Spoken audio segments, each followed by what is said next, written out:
Hello friends, welcome to my channel Keep Exploring. In today's video, we are going to learn about the factor theorem. Class 9, chapter Polynomials. So let's start the factor theorem. First learn the basis of the theorem. Now, talking about the factor theorem, first you have to understand what do you mean by the term factors. So, already we have learned about factors in our early classes. In junior classes we know factors in numbers. So what are factors we have learned? Factors are nothing but exact divisors. The other name is called exact divisors. So when we say exact divisors, that means they divide exactly. So they leave a remainder 0 when they divide any number. So whenever a number is divided by its factors, the remainder is 0. So that is the concept for factors. For example, suppose you take the example of 6. When 6 is divided by 2. So 2 3s are 6 and the remainder we get is 0. Now suppose we divide 7 by 2. Now 2 3s are 6 and the remainder comes 1. Here we see that in both the cases 2 is called as the divisor. But in the first case 2 will be called as the factor, but not in the second case, because in the first case whenever we divide 6 by 2 they leave the remainder 0, and whenever 7 is divided by 2 the remainder is 1. So as we know, whenever the remainder is 0, that means 6 is exactly divisible by 2. Since this is exactly divisible, 2 is the exact divisor. So exact divisors are nothing but factors. So here we say that 2 is a factor of 6.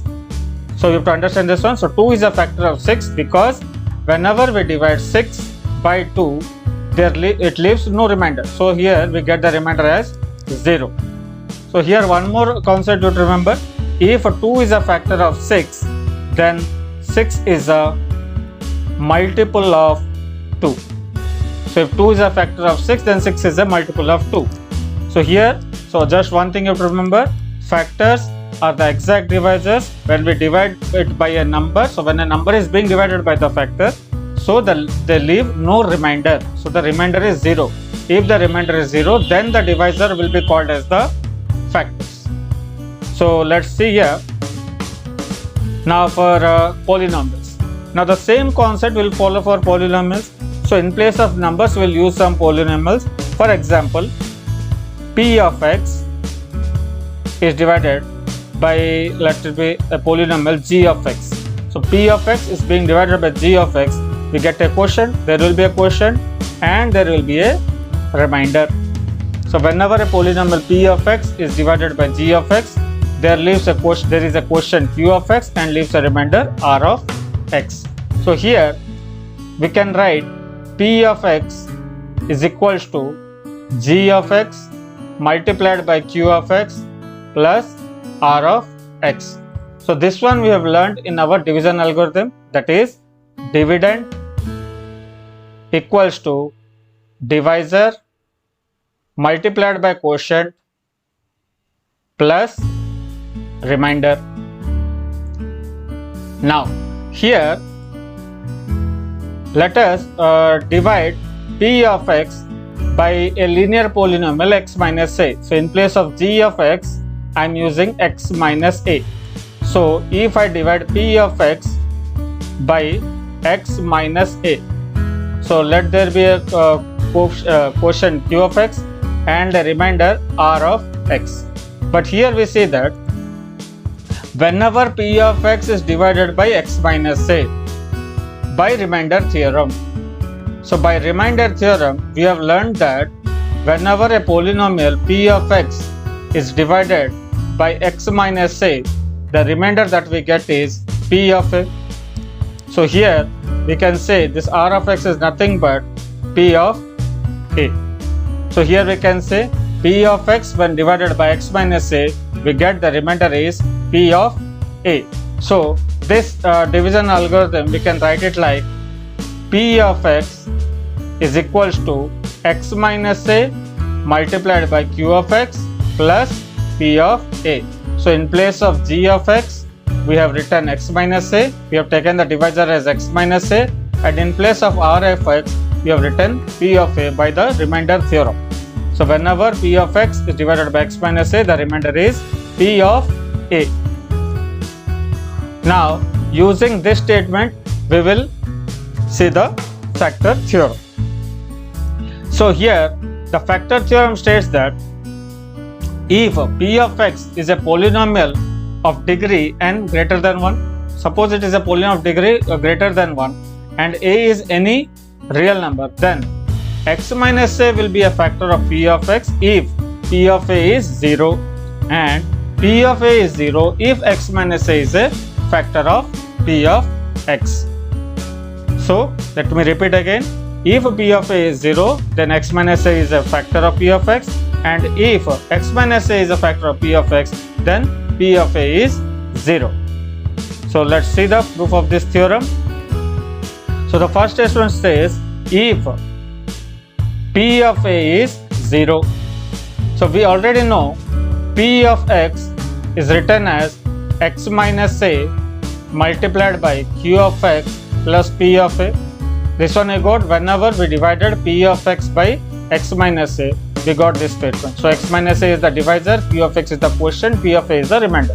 So earlier we have seen this one. So now it says that p of a is 0. So we can say here p of x equals to x minus a multiplied by q of x, and here p of a is 0.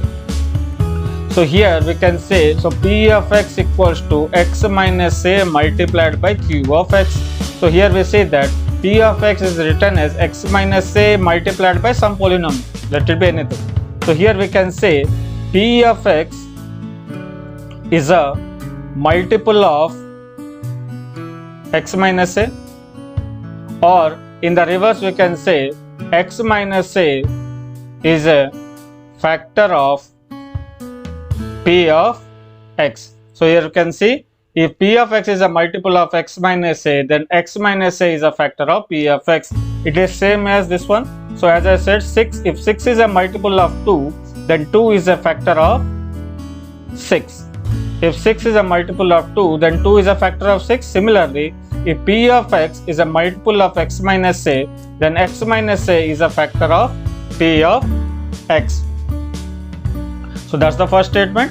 So let's move on to the next one. Now it says that if x minus a is a factor of p of x. So when you say x minus a is a factor of p of x, so we can write it like p of x equals to x minus a multiplied some polynomial. So let p of x equals to x minus a multiplied by q of x. Q of x may be any polynomial. Then we can say now, let us find out p of a. So when you say p of a is nothing but in place of x, we have to substitute a. We have to put a in place of x. So we'll put it here in place of x and in place of x here. So what we get? So p of a is nothing but, so a minus a we get 0, 0 into something we get 0. Hence we say that if x minus a is a factor of p of x, p of a is 0. So this is the proof of the both the statements and the factor theorem. So hence the theorem states that if p of a is 0, then x minus a is a factor, and if x minus a is a factor, p of a is 0. So it is just basing upon the factor concept that we have earlier learned. So whenever we get the remainder as 0, then the divisor that we have is called as the factor. So let us repeat this one once more. So here the concept says, suppose for example we will take, as we see here, suppose when I divided 6 by 2, the remainder is 0, hence 2 is called as the factor. In the same way, if p of x is divided by x minus a, let there be some question, and if the remainder is 0, then x minus a will be the factor. So remainder is nothing but p of a. By remainder theorem we know whenever p of x is divided by x minus a, the remainder is p of a. So if p of a is 0, then x minus a is a factor, and if x minus a is a factor, then p of a is 0. So hope you have understood this theorem. To know more such videos, please like, share and subscribe my channel. Keep exploring. Thank you.